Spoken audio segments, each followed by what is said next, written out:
Boa noite, Sr. Primeiro-Ministro. Boa noite. O senhor vai fazer campanha na Madeira ao lado de Alberto João Jardim? Não.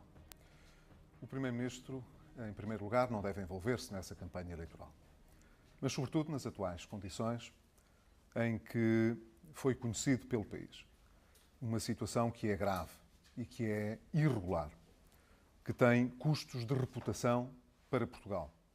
Não seria compreensível que o Primeiro-Ministro fizesse qualquer confusão de caráter partidário e se envolvesse na campanha eleitoral da Madeira. Significa isso que é uma censura política a Alberto João Jardim? Significa que o Governo de Portugal tem de assegurar, em primeiro lugar, que todo o trabalho que vai ser feito e completado de avaliação da real situação da Madeira não será objeto de olhares partidários, mas de olhares de Estado.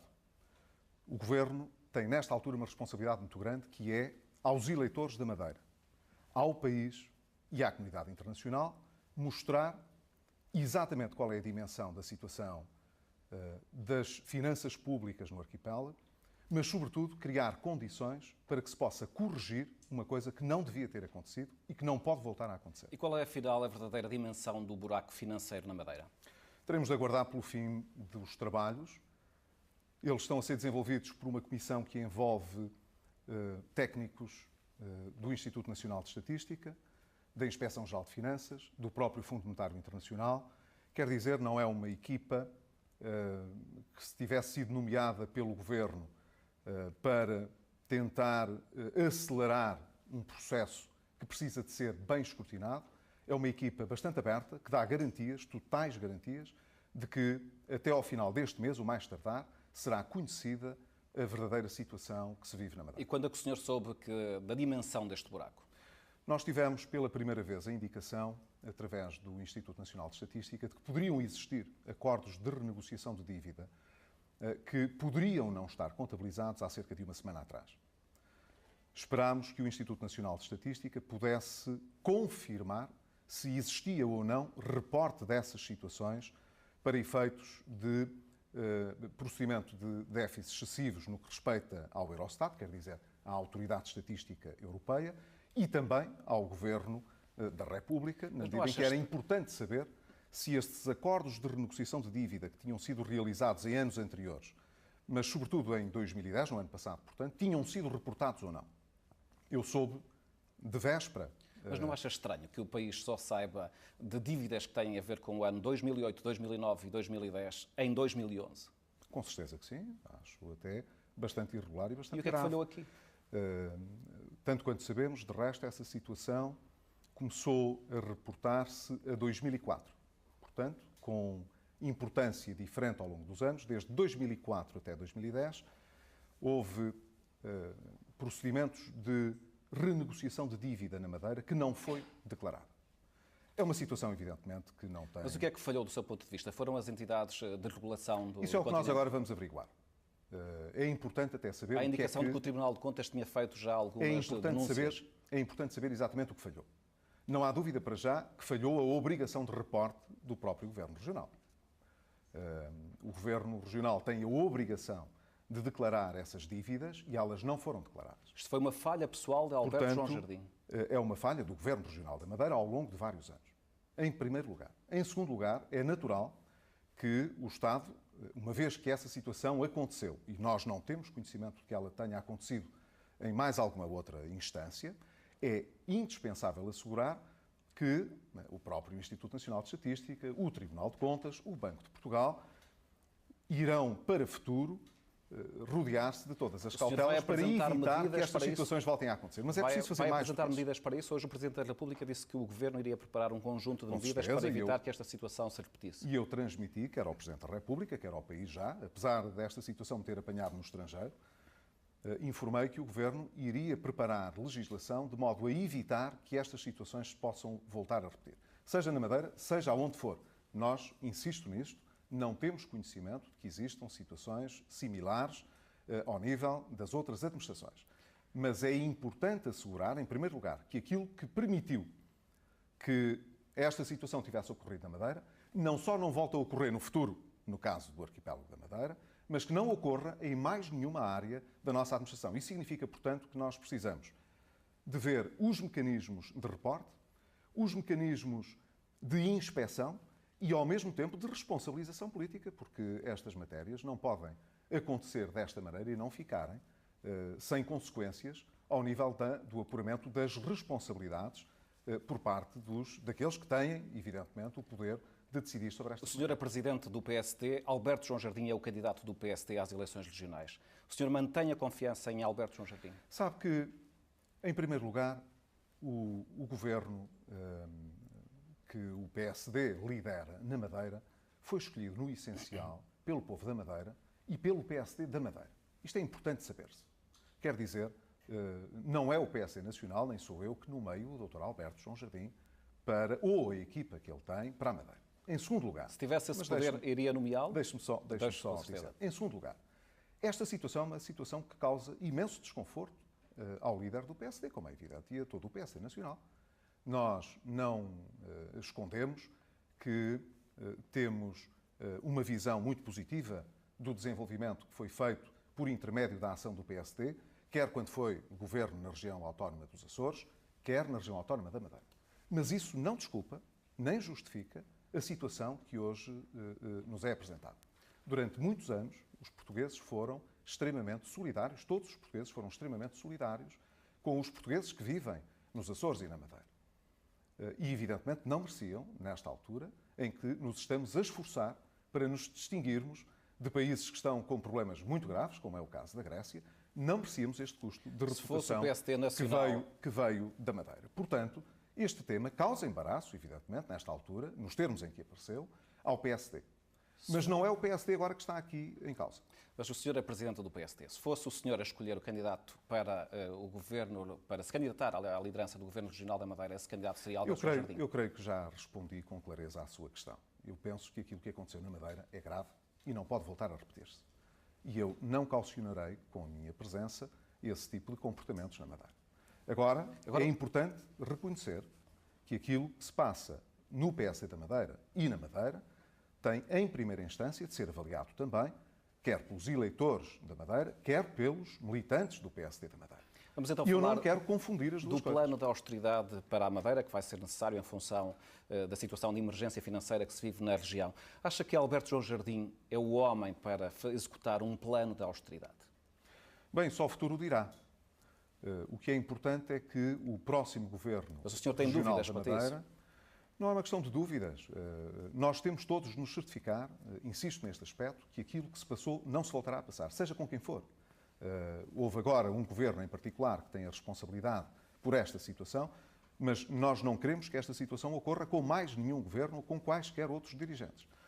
O que é importante nesta medida é que o programa que venha a ser desenhado de ajustamento económico e financeiro na Madeira possa ser cumprido pelo próximo governo na região autónoma. E o que é que pode já adiantar relativamente a esse plano? Por exemplo, o IVA na Madeira pode subir para o valor que temos, por exemplo, no continente? Ainda é cedo para estar a dizer em que é que esse programa vai consistir, porque ele terá de responder, em primeiro lugar, terá de ser consequência, em primeiro lugar, da avaliação que se irá completar na Madeira. Portanto, quando tivermos essa situação absolutamente ultimada, é a partir daí que esse desenho de programa de ajustamento será realizado.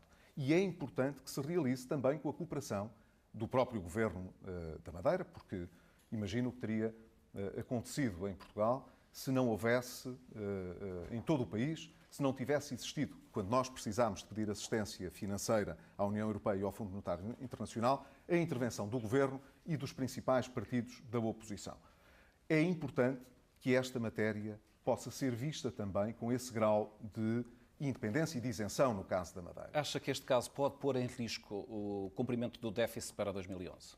Não colocará em risco, na medida em que esta dívida que foi detectada e que não foi reportada é dívida anterior a 2011. Significa, portanto, que a sua repercussão no déficit deste ano, do ano corrente, será extremamente limitada e equiparada ao nível de juros que terão de ser reconhecidos pela dívida que agora passou a ser reconhecida também. Mas, portanto, não estamos a falar de um impacto significativo ou relevante nas contas de 2011. A esse propósito, deixe-me dizer, o problema desta situação não é o impacto que ela vai ter nas nossas contas este ano. É o custo de reputação que, para Portugal, ela pode ter. Identificou-nos com a Grécia. Aproxima-nos da Grécia numa altura em que nós queremos distinguir-nos da Grécia. Ora, eu estou convencido que a generalidade dos nossos parceiros e das instituições externas tem vindo a observar este caso como sendo um caso absolutamente isolado. E essa é também a perspectiva do governo português. Nós julgamos que esta situação não tem paralelo e que não deverá voltar a ocorrer noutros níveis da administração. Para terminarmos este capítulo, a situação na Madeira foi o segundo murro no estômago que o senhor recebeu desde que chegou a este lugar.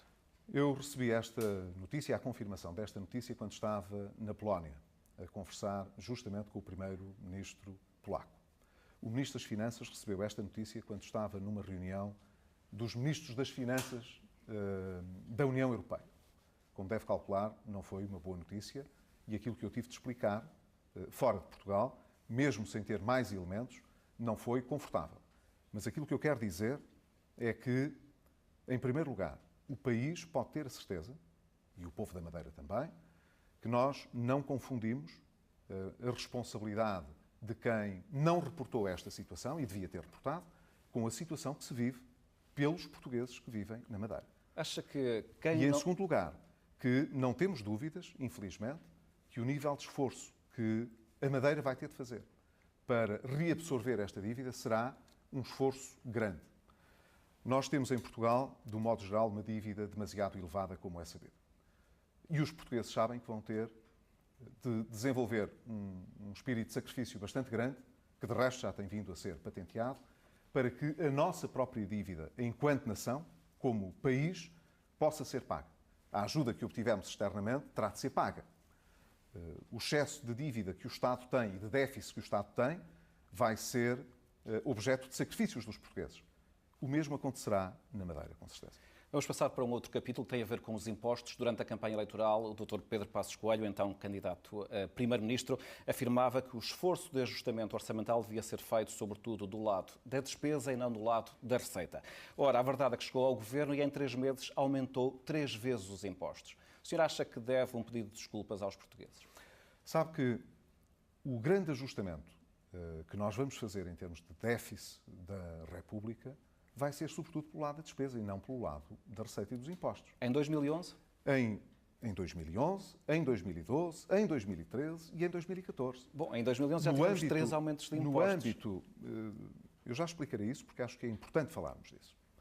No âmbito de todo o programa de assistência financeira a Portugal, nós temos um conjunto de medidas que têm de ser realizadas do lado da despesa, porque o déficit tem de diminuir de forma perene, quer dizer, nós temos de baixar a despesa, mas também temos de ter um contributo do lado da receita. Porquê? Porque há despesas que não se conseguem baixar instantaneamente. Dou-lhe um exemplo. Ao nível do Serviço Nacional de Saúde.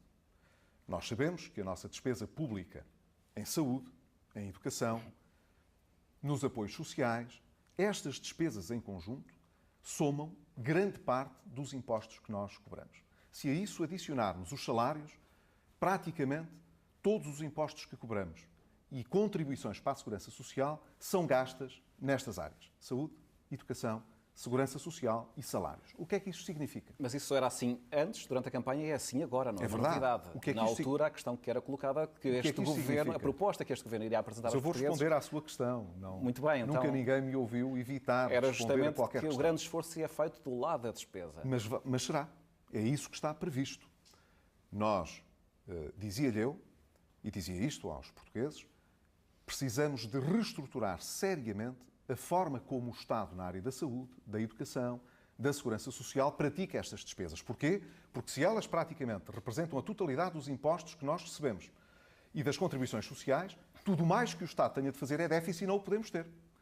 Ora, não é possível, instantaneamente, no curto prazo, fazer uma reestruturação destas despesas de modo a que todo o nosso déficit pudesse ser reduzido apenas por via das despesas da saúde, da educação, da segurança social. Essa é a razão porque precisamos também de um esforço dos impostos.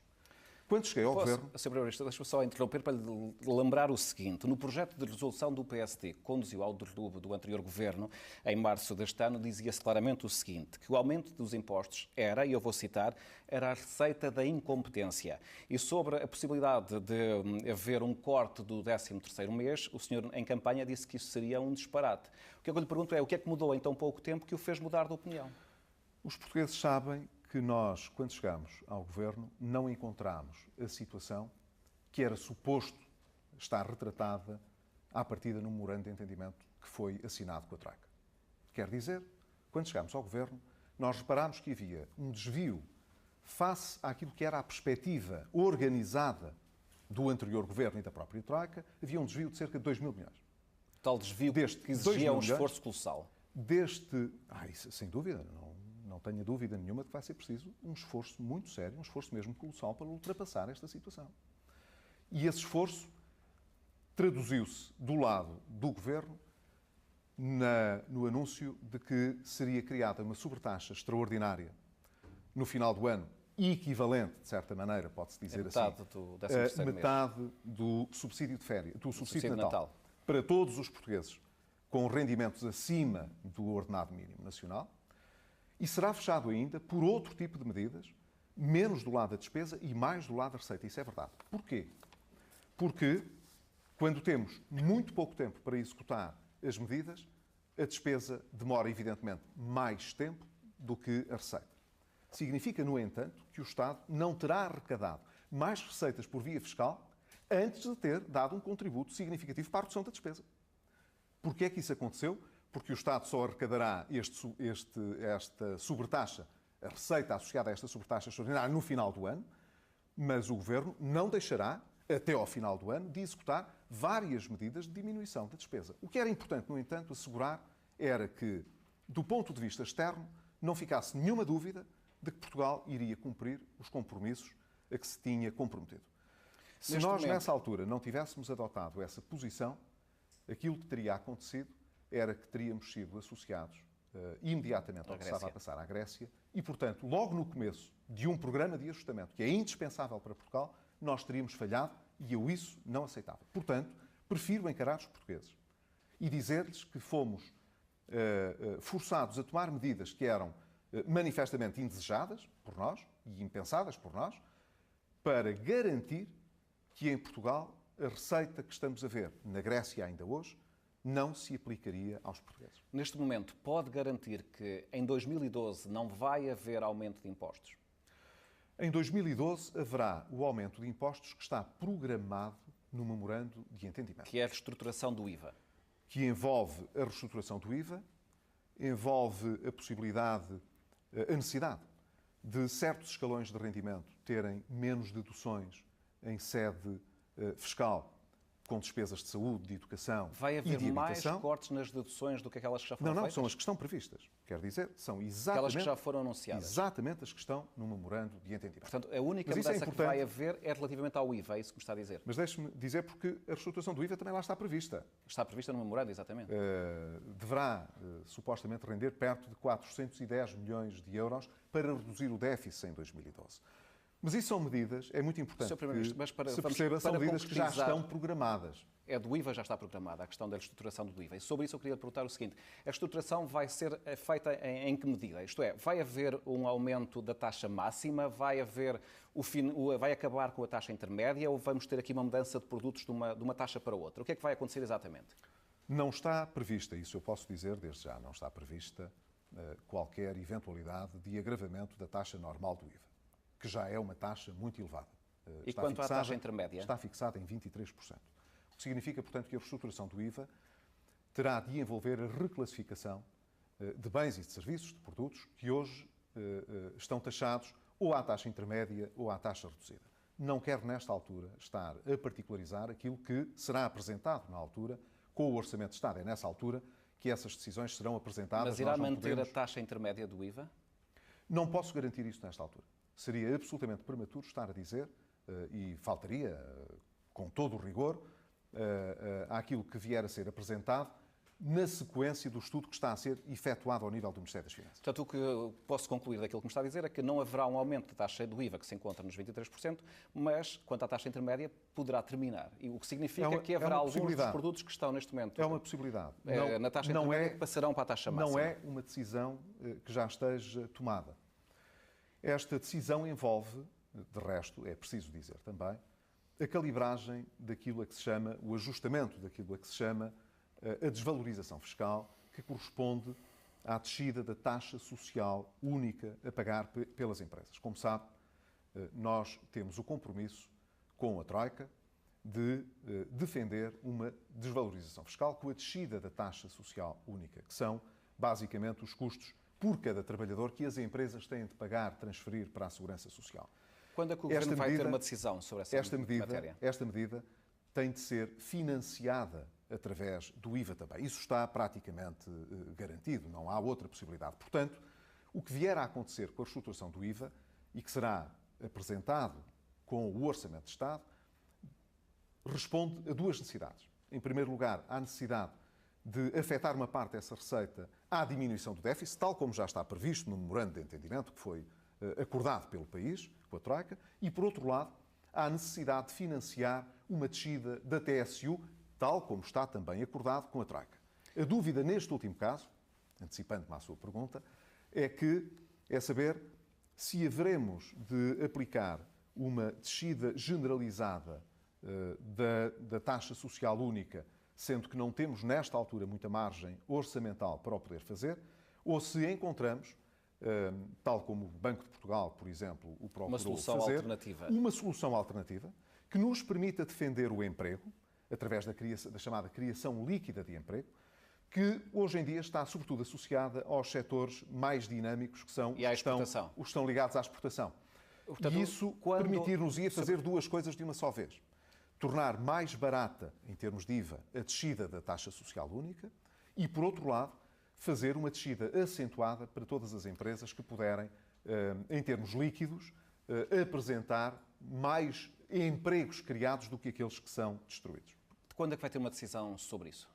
Dentro de muito pouco tempo, nós temos de apresentar o orçamento na Assembleia da República até dia 15 de outubro. E esta matéria, em particular esta última, tem de ser alvo de interlocução, quer com os parceiros sociais, quer com a própria Troika, até ao final deste mês. A Troika, não neste caso a Troika, mas o FMI tem defendido que a redução da taxa social única, para ter algum efeito, tem que ser, no mínimo, 8 pontos percentuais. Não é isso que o Governo vai fazer? Não. O Governo vai aplicar uma descida de 4%, que era aquilo que tinha prometido durante a campanha? E de resto, o Fundo Monetário Internacional está muito ciente disso, porque o Governo não andou a fazer esses anúncios na praça pública, quanto à sua intenção, comunicou diretamente aos membros da Troika em devido tempo. Portanto, Sr. Primeiro-Ministro, uma descida da taxa social única, como tem sido defendida por técnicos do Fundo Monetário Internacional, equivalendo a qualquer coisa como 3,5 mil milhões de euros em Portugal, que exigiria coisas como acabar pura e simplesmente com a taxa intermédia do IVA, praticamente acabar com a taxa reduzida do IVA, onerar de forma bastante grave os impostos indiretos, nesta altura, não nos parecia que fosse recomendável. E, portanto em vez dos 8 pontos percentuais recomendados pelo FMI, ficará nos 4%, é isso? Como não aceitamos, nem aceitaremos. Trazer Portugal para uma espécie de laboratório, em que vamos testar ideias que, nesses termos, são ideias extremamente radicais, nós isso não aceitamos fazer. Mas vamos cumprir aquilo que está no Só para concluir esta parte, Sr. Primeiro-Ministro, e para ficar absolutamente claro, o que me disse foi que a taxa social única deverá ser reduzida provavelmente em 4 pontos percentuais, que era a proposta do PST durante a campanha, mas só para aquelas empresas que são mais dinâmicas, que criem emprego e ligadas sobretudo à exportação. Portanto, não será uma descida generalizada. Repare, quando na altura da campanha eleitoral se colocou a questão da TSU, o PSD defendeu que ela pudesse descer 4 pontos percentuais ao longo da legislatura, de uma forma transversal, quer dizer, sendo universal. Era uma medida que exigia um esforço de financiamento através do IVA bastante elevado, apesar de tudo, e que eu condicionei, de resto num debate que foi moderado por si, na altura com o então Primeiro-Ministro José Sócrates, que eu condicionei, no que respeita a 2012, à margem de manobra orçamental que a execução do Orçamento de 2011 viesse a revelar. Ora, essa margem não existe. E, portanto, não teríamos condições para adotar essa descida transversal de 4 pontos nesta altura para 2012. Isso está fora de questão. O que significa, portanto, basicamente, é que nós ou equacionamos uma descida menor para 2012 agora, e isso significa, provavelmente, um esforço fiscal razoável, mas sem ter um grande impacto na competitividade das empresas, ou conseguimos adotar uma medida que não é de descida de 4 pontos, pode ser até bastante mais, pode ser até na totalidade, por exemplo. Na totalidade? Na totalidade, para todas as empresas que criem novos empregos, além daqueles que são destruídos. Na totalidade está a dizer, significa não pagar taxa social? Por exemplo, durante um ano, nem sequer pagar taxa social. Isso é uma novidade, ainda não tinha referido esta possibilidade. É uma possibilidade. Nós estamos, como lhe digo, a estudar, a ultimar esta matéria e iremos muito proximamente, dentro de muito poucos dias, quer com os parceiros sociais, quer com a própria Troika, aprofundar esta matéria que tem ficado decidida para o Orçamento de Estado para 2012. Sr. Primeiro-Ministro, que medidas é que vai propor, para além da questão da TSU, para estimular a economia? Nós precisamos... Passaram 3 meses e ainda não vimos nenhuma. Bom, há várias medidas importantes para estimular a economia.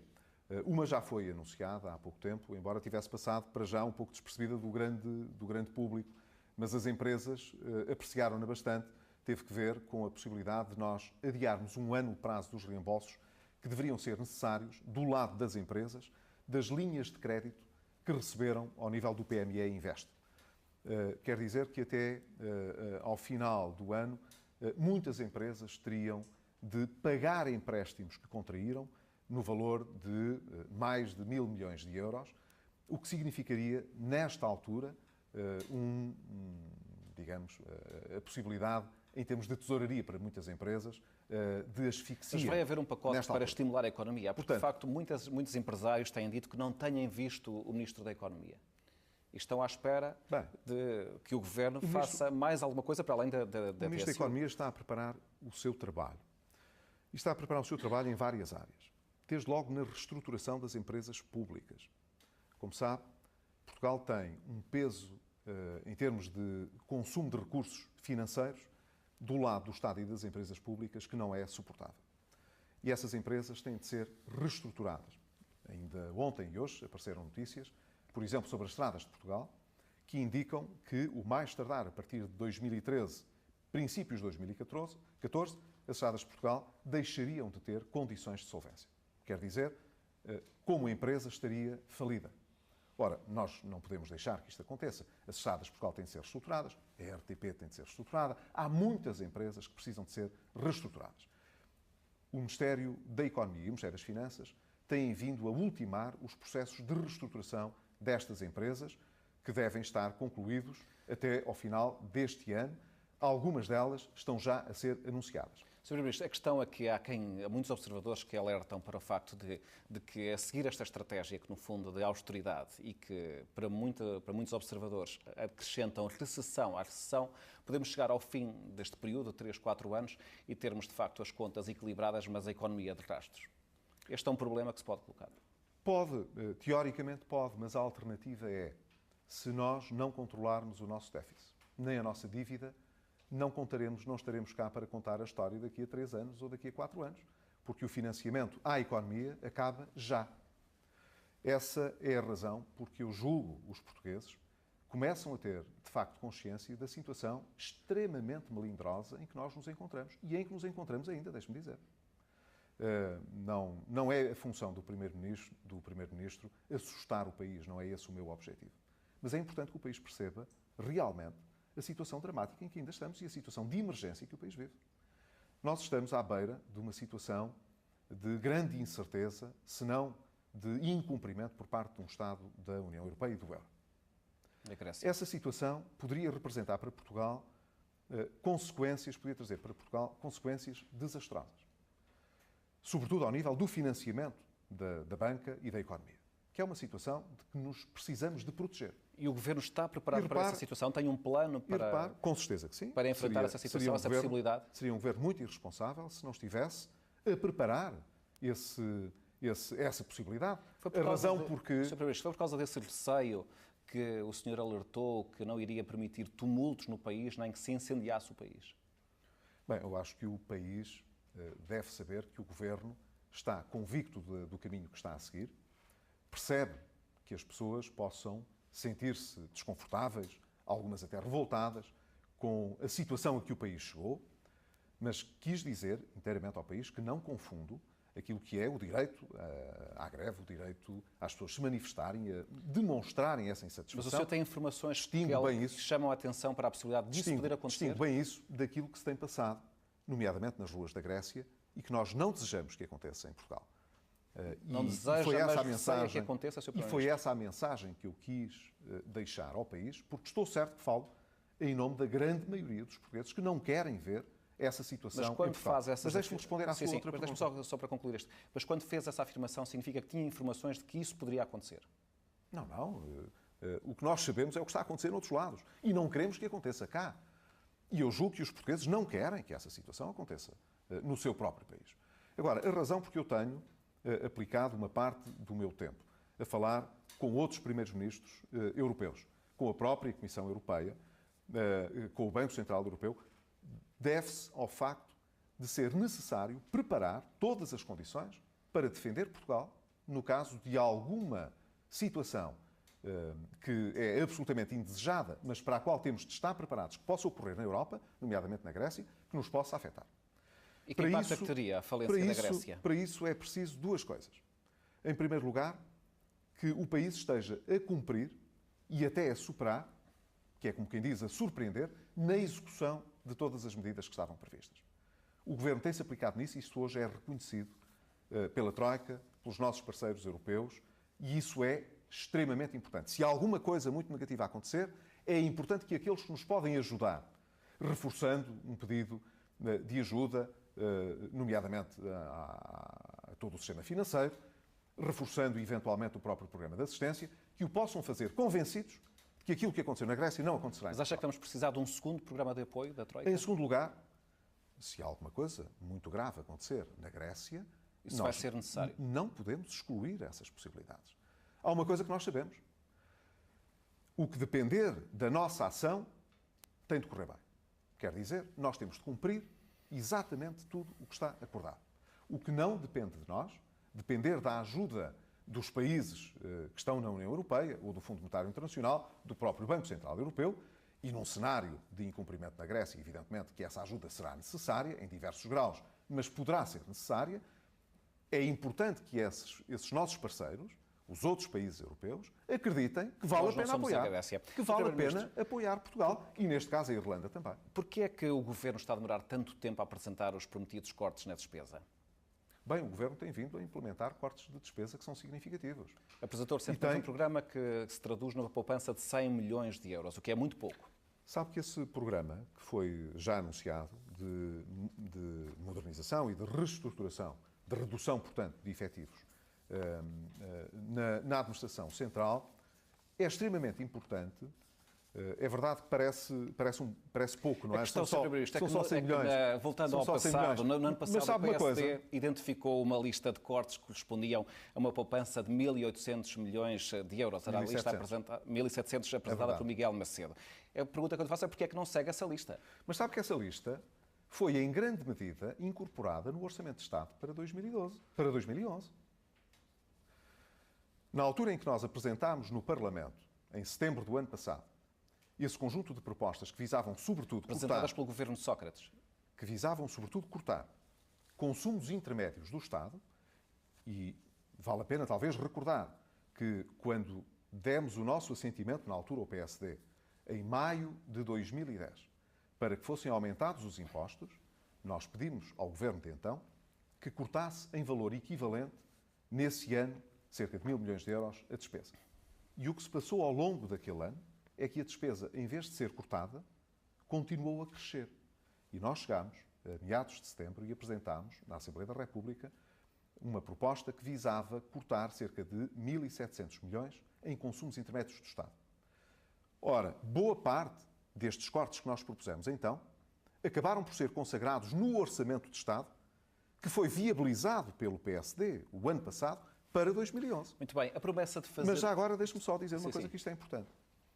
Quando nós chegamos e deparámos com o desvio de 2 mil milhões, uma parte desse desvio tem a ver com o facto de haver salários, remunerações certas e permanentes no Estado que ficaram acima daquilo que estava no orçamento, portanto o orçamento não foi bem executado durante esses primeiros 6 meses, mas houve também consumos intermédios que ficaram acima daquilo que estava orçamentado.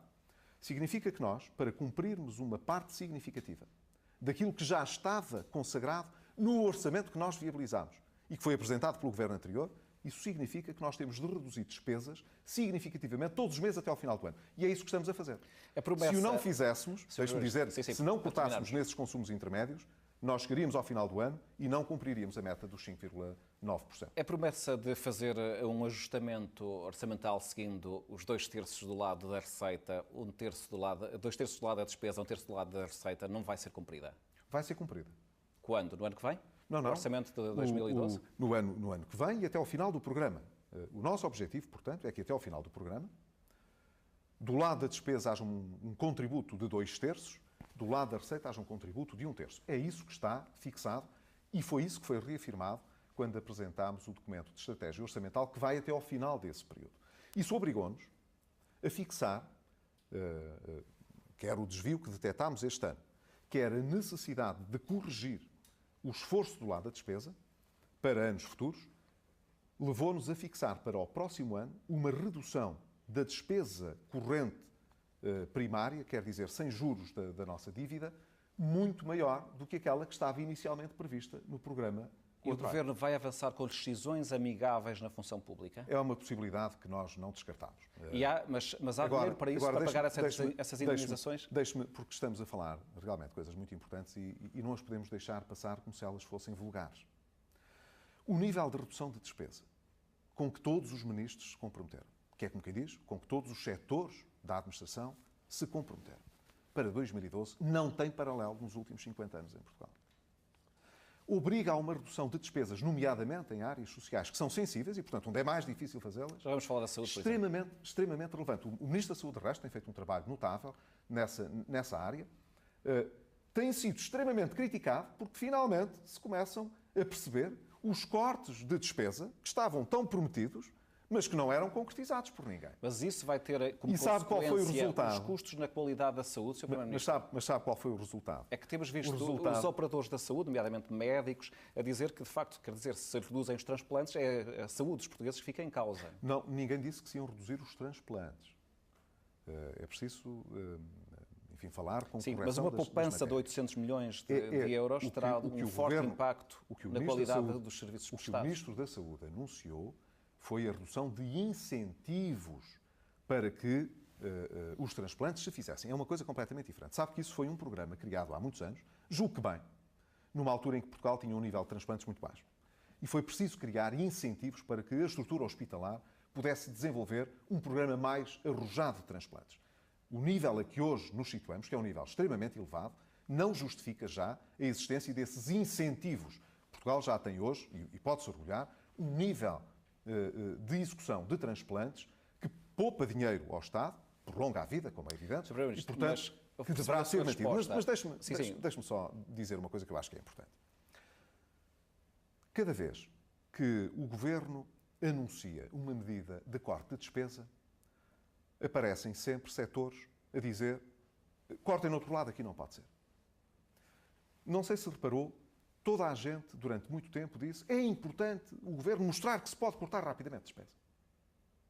E isso é positivo. Quer dizer, era a minha grande mensagem, nós precisamos de ser mais rápidos a cortar despesa, ainda bem que a sociedade a reclama. Mas quando começamos a cortá-la, as pessoas dizem não cortem na saúde. Já percebi, mas... Não cortem na educação, não cortem nas outras áreas. Bem, mas então... Sr. Primeiro-Ministro, mas a verdade é a questão que lhe coloca então não resolvemos o problema. Se o Governo anunciou que iria cortar, nomeadamente o Ministério da Saúde, 800 milhões de euros na saúde. A ser assim... Sensivelmente. A ser assim, das duas uma, ou os portugueses ou os utentes da saúde vão pagar mais, deixa-me só concluir a pergunta, ou os portugueses 7%. Irão pagar mais, e portanto pergunto-lhe, vai haver um aumento forte nas taxas moderadoras, por exemplo, vão duplicar? Não lhe posso confirmar qualquer ideia parecida com essa nesta altura. Portanto, se não há aumento, só para concluir, Sr. Primeiro-Ministro, se não houver um aumento nas contribuições dos utentes, significa isto que vai haver serviços que vão deixar de existir? Deixe-me responder à sua pergunta de outra maneira, de uma forma indireta. A nossa despesa na área da saúde aumentou consideravelmente ao longo dos últimos anos. Consideravelmente. Sim, Portugal tem bons índices em termos de qualidade de saúde. Certo, mas a melhoria dos índices da qualidade não acompanharam o nível da despesa. Quer dizer, os portugueses sabem... é superior à qualidade que é prestada. Com certeza. Os portugueses sabem que nos últimos 5 anos, 7 anos, 10 anos, os custos com a saúde aumentaram numa proporção que não é justificada pelos cuidados que foram prestados. O que é que isto significa? Significa que nós temos de ter também na saúde, não é só na saúde, evidentemente, mas também na saúde, temos de conseguir fazer tão bem ou melhor com menos. Porque nós já fazíamos tão bem com menos há muitos anos atrás. Não houve uma evolução tão rápida como isso da qualidade, não é só na saúde, é em vários outros serviços públicos, que justifiquem o nível de despesa que nós temos hoje. Nós temos, portanto, de retornar a níveis de despesa mais compatíveis com os nossos impostos, sem pôr em causa a qualidade. Ora, é isso que exige tempo. Se nós tivéssemos de produzir instantaneamente, em muito pouco tempo, um corte dessa natureza, a qualidade do serviço de saúde seria colocada em causa, evidentemente, porque isso seria um corte cego. Nós não queremos fazer esses cortes cegos. Mas nós não queremos gastar tanto como se gasta em horas extraordinárias, tanto quanto se gasta em medicamentos que acabam no caixote do lixo. Nós não queremos, negociando mal, porque o Estado deve muito às empresas que fornecem esses serviços e esses medicamentos, níveis de serviço que acabam por ser mais caros do que seriam se o Estado pagasse a horas e por aí fora. Ora, isso significa que é preciso, portanto, fazer a reengenharia da área da saúde. E é isso que o Governo está a fazer. Muito bem. Relativamente ao TGV, Sr. Primeiro-Ministro, ontem houve notícias de que... Mas deixe-me só... Não, são 30 segundos para dizer uma coisa eu pensei que tinha terminado a sua resposta. Não, que é uma coisa importante, que não me deixou na altura concluir. A redução que nós estamos a fazer de lugares dirigentes na administração pública nunca foi feita em Portugal. São cerca, aquilo que simplificadamente disse, bem, isso são só perto de 100 milhões de euros para o próximo ano. É verdade. São cerca de 1.700 dirigentes que não têm a razão de ser nas estruturas, que correspondem, portanto, a uma gordura do Estado, que nós temos de cortar. Nós não podemos estar a exigir... Mas tem um impacto de 100 milhões, portanto, tem um impacto relativo. Mas sabe que há muitas despesas... É um impacto muito forte em termos de despesa, não é? 100 milhões de euros. Por isso é que a saúde vai para o ano cortar 800 milhões e não 100. Porque se a saúde, que tem um orçamento gigantesco, não cortasse 800 milhões, nós não iríamos cumprir o déficit do próximo ano. Mas agora, repare, se nós vamos cortar 800 milhões na saúde e podemos perfeitamente poupar 100 milhões em remunerações de lugares que não são necessários, moralmente, eticamente, nós não podíamos deixar de fazer o que fizemos. Vamos avançar agora a mais velocidade para falarmos do TGV. O TGV que o senhor tanto contestou na campanha vai mesmo avançar? Não, não vai avançar, isso é público. Vai ser suspenso? Está suspenso. Ontem houve uma notícia de que o Governo poderia ter uma outra alternativa, que era fazer uma única linha. Não tem fundamento? Não tem fundamento. Portanto, é uma obra que está parada? Deixe-me dizer o que é que se passa com o TGV. Mais uma vez, enfim, é a minha primeira vez como Primeiro-Ministro, o Ministro da Economia creio que já deu esse esclarecimento e eu quero reiterá-lo aqui. Nós suspendemos o projeto do TGV porque ninguém perceberia em Portugal que nesta fase que estamos a atravessar, uma obra dessa natureza avançasse. Ela vai gerar mais despesa no futuro e prejuízo no futuro que terá de ser pago com impostos dos portugueses. Por mais dinheiro que nos ofereçam para fazer essa obra será deficitária para os portugueses no futuro e nós não a vamos fazer. O que significa, portanto, que como isto envolve um compromisso, quer com a União Europeia, quer com Espanha, nós teremos de renegociar esse projeto. Não vamos fazer agora. Quando diz renegociar, o que é que significa? Significa que será feito mais tarde a isto? Torna-se menos monocórdico, não é? Porque eu posso ir sempre balanceando as respostas, mas eu ia dizer isso. O que é que isto significa? Significa que nós não temos interesse na alta velocidade, no TGV. Temos interesse numa velocidade boa, numa boa ligação, digamos, a Madrid, mas não num TGV. Porquê? Porque se nós optarmos por uma linha de velocidade elevada, até 250 km/h, por exemplo, podemos ter uma linha moderna de ligação a Madrid que custa 4 vezes menos e não tem os encargos e os prejuízos que esta primeira tem. Este é um dos pressupostos que nós já tínhamos dito e que eu reafirmo. Em segundo lugar, porque nós temos interesse em poder levar as mercadorias que possam vir, não apenas das empresas portuguesas, mas também a partir de Sines, que é um porto que tem uma importância estratégica fundamental para Portugal. Ao nível da Península Ibérica e mesmo de toda a Europa, nós precisamos de levar mercadorias a partir desse porto por caminho de ferro para toda a Europa. E para isso nós precisamos de ter um acordo com Espanha. Diga-se de passagem que a Espanha tem o mesmo interesse. E quando o Ministro da Economia esteve em Madrid, ainda no mês passado, esse interesse foi reafirmado, o que aconteceu quando eu estive também com o Primeiro-Ministro Zapatero. Quer dizer, a nossa prioridade não é os passageiros, a opção dos passageiros daqui para Madrid, é a possibilidade de levarmos as nossas mercadorias, e não é em alta velocidade, não é preciso a alta velocidade, mas é preciso uma bitola europeia. 120 km por hora, Gilberto. O que é que isto quer dizer, a bitola europeia? Deixe-me só dizer. É a garantia de que chega à França, e não de que chega à França ou qualquer outro país da Europa. Isso é que é importante. Mas isso será renegociado. Só 5 ou 6 minutos para terminarmos esta entrevista, que gostava de... Parecia mais tempo, não é? Parecia mais tempo, 50 minutos. As privatizações. A privatização da TAP, da RAN e da Galp vão avançar até ao fim do ano? Até ao final do ano, como está previsto, avançarão as privatizações da RAN, da EDP e da Galp. A TAP tem prazo previsto para o próximo ano, tal como a ANA, que é, como sabem, a empresa que gera os aeroportos. Nós iremos acelerar também esse processo. Iremos acelerar esse processo porque a TAP precisa de ver reforçados os seus capitais e o Governo não tem condições para o fazer. E, portanto, em nome de preservar a própria companhia, nós precisamos de acelerar esse processo. Mas seria impensável conseguir concretizá-lo até ao final deste ano. Não receia que estejamos a vender empresas relevantes que pertencem ao Estado, ou em que o Estado tem uma participação a preço de saldo? Não, porque o Governo nunca aceitará vender empresas a preço de saldo.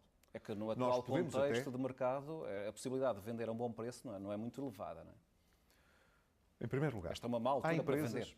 Há empresas, eu creio que disse isto até na campanha eleitoral, não sei se recorda, e isso foi na altura bastante citado. Há empresas que nós precisamos de vender, mesmo que seja por €1. Quer dizer, se não existir valor de mercado para elas, e elas tiverem alguma razão de ser, se alguém as puder gerir melhor do que o Estado, que tem prejuízos com elas, então eu não me importo de fechar algumas dessas empresas ou de as vender, de promover a sua alienação por um valor até simbólico. Quer dar algum exemplo de uma destas empresas? Não quero nesta altura particularizar, porque isso será objeto de uma... No final da reestruturação a que estamos a proceder na área do setor empresarial do Estado, será objeto de uma comunicação, quer do Ministro das Finanças, quer do Ministro da Economia. Mas posso dizer que temos já, não será antes do orçamento, mas será até ao final deste ano, como já disse há pouco. Mas, portanto, haverá um conjunto de empresas que irão fechar ou ser vendidas, não porque possam render dinheiro, porque não rendem, mas para evitar que os seus prejuízos possam continuar. Em segundo lugar, há empresas que podem ter serviços concessionados, sobretudo na área dos transportes. Terceiro, há empresas que serão vendidas, estas maiores, que citou há bocadinho, a Galp, a EDP, a própria RAN, em que o Estado detém parte do seu capital. Elas já foram privatizadas. O Estado, só no caso da RAN, é que ainda detém a maioria do capital. Mas já alienou quase metade desse capital. Nós, na EDP, só temos 25%, e no caso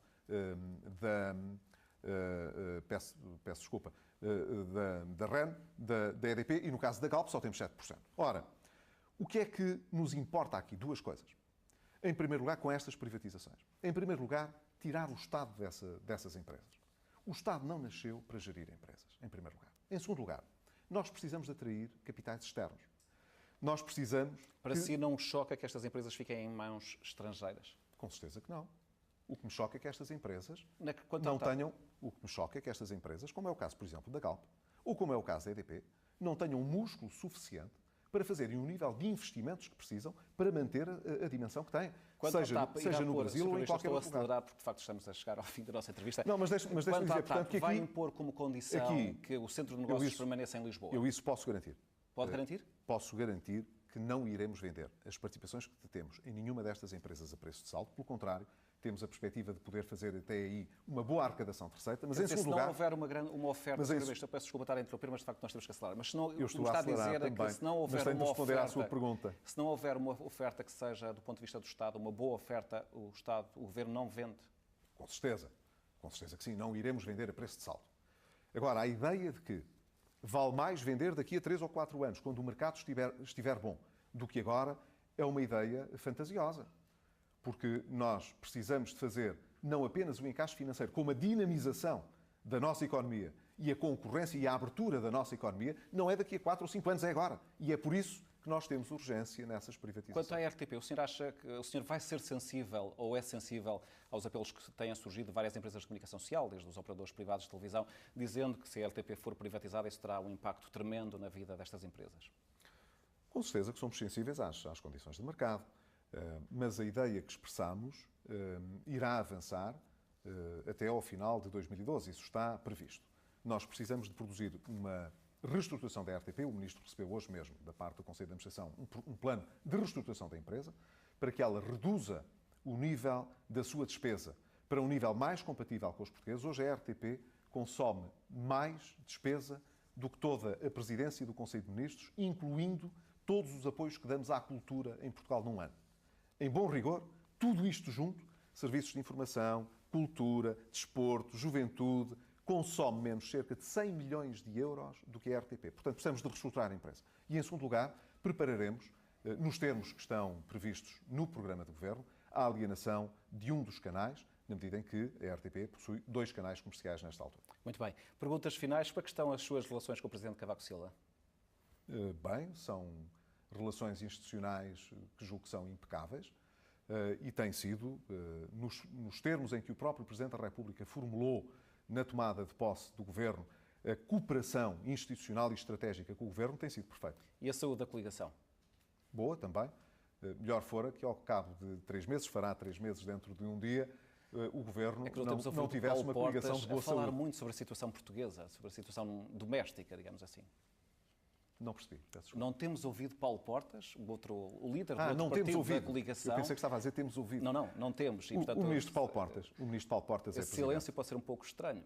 Aliás, já ouvimos deputados do CDS-PP contestando a decisão do Governo de aumentar impostos. Não tem nada de estranho. Deixe-me dizer, a saúde da coligação está muito boa.